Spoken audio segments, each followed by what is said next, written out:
Conferência de imprensa com Martin Damm, apurado para a final do Indoor Oeiras Open 2. Martin, congratulations. First Challenger final, how do you feel right now? Yeah, very happy, obviously very excited for tomorrow, but yeah, just happy to get through the match, regardless of it being semifinals or even if it was first round. It was a very tough match, and the way I was able to get through it at the end is very important for me. It was a serve battle, 3 or 4 break points in the entire match.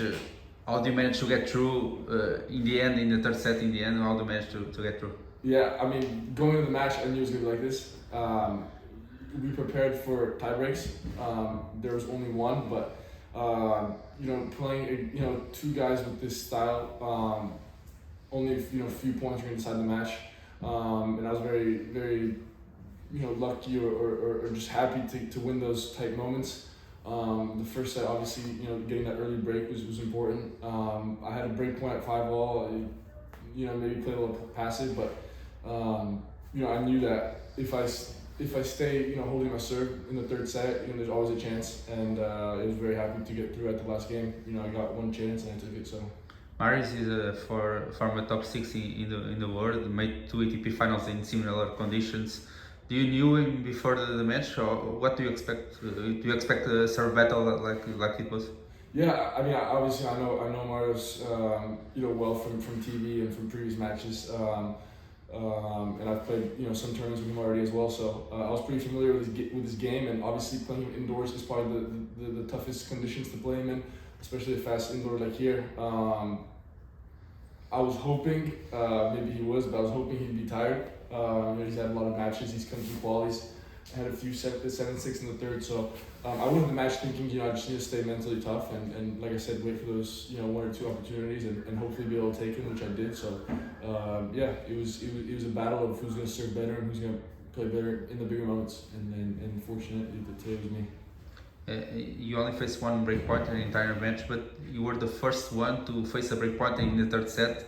What do you think in that 9th game of the third set? What do you think at that moment? Yeah, honestly, it was getting a little mentally tiring for me. Knowing in the second set, I thought I was the better player. I had more chances. Maybe in the beginning of the third set, he was the better player. I think before that game, I had a few deuces. I played. I didn't play the beginning of the game well at all. So the nerves kick in, and I missed an easy swing volley at 30-all.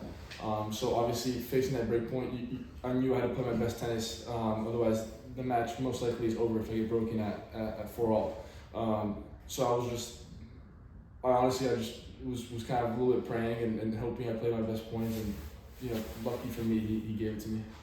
It seems like your white serve in the advantage side to his backhand was the most important serve today. Do you agree with that? Yeah, I mean, anytime you play a guy with a one-hander, it's usually harder for them to put a racket. At least when I'm serving, if you serve, big serves, it's hard to return it with one hand. So it gives you a little more, chances to kind of think about what you're gonna do after the serve. If you're gonna serve and volley, but. You normally want to target guys with one-handers that side, especially as a lefty. Naturally, that's my best serve, so it adds to that as well. Do you expect to make the final when you arrive in Lisbon some days ago? No, I mean I never expect to win tournaments or to make finals, but I felt very good. I had a great preseason back at IMG Academy with my coaches, and towards the end of last year, I gained a lot of confidence. So I was looking forward to winning matches here and kind of getting my foot in the 2024 season. But was I expecting to make finals? No. But yeah, just very happy, obviously. And now Elias or Riedi, what do you expect from both? Can you get us through that potential matchup with both of them? Yeah, I mean, well, both are going to be tough, obviously. Yeah. With Riedi, you have a guy who's unbelievable indoors, who plays very fast, very quick points, huge talent. We played together once in the juniors before Wimbledon at Roehampton and Grass. You played him? You played? Sorry. Yeah, I played him in juniors. Yeah, but he's obviously he's been doing very well. Maybe he's had a few tough months, but he's a great player. And then Elias, like here in Portugal, it's not going to be easy.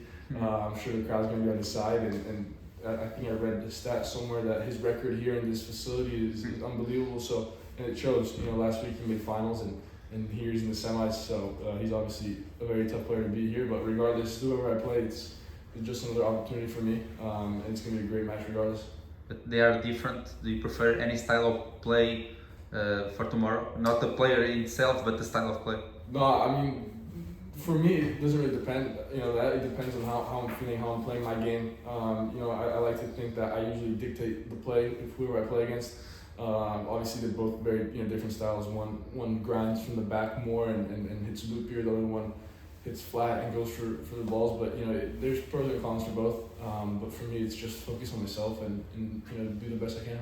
Elias trained sometimes in Florida.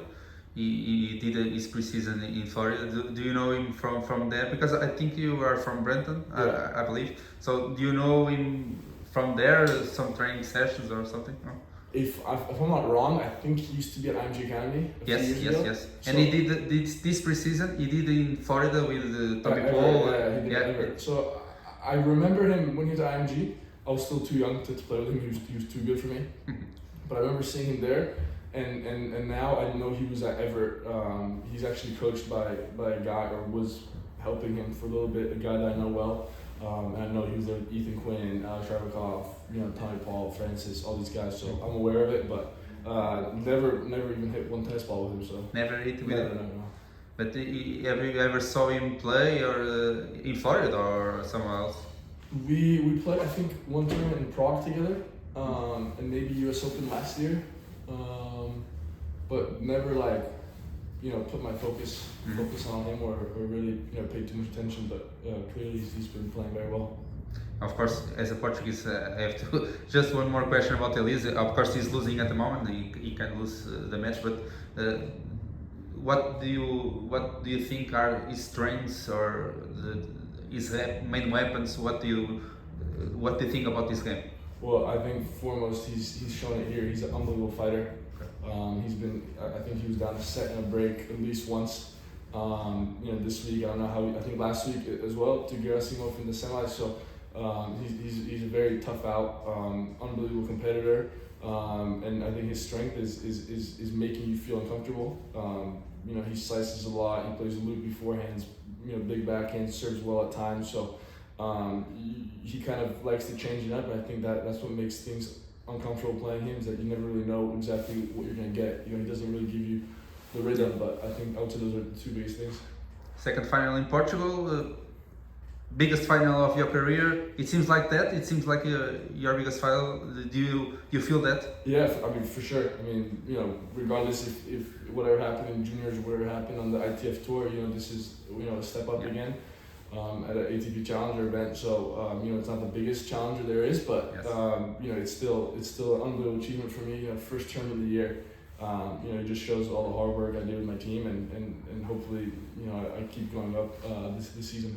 Just one last question. Did you talk with your father already after the final? No, after the semi-final. Sorry. He always sends me a voice message, and he likes if I'm winning, he just does his thing that he's been doing the whole week. So no, we talked briefly about the match, and obviously he's very excited and happy for me. But I'll give him a call or FaceTime after the tournament's done. The final, I think it will be in the morning. So of course, very early in US. You think he's gonna be awake for the final? He'll definitely be awake. I don't think he watches my matches. I think it's a superstition that if I'm doing well, he doesn't watch.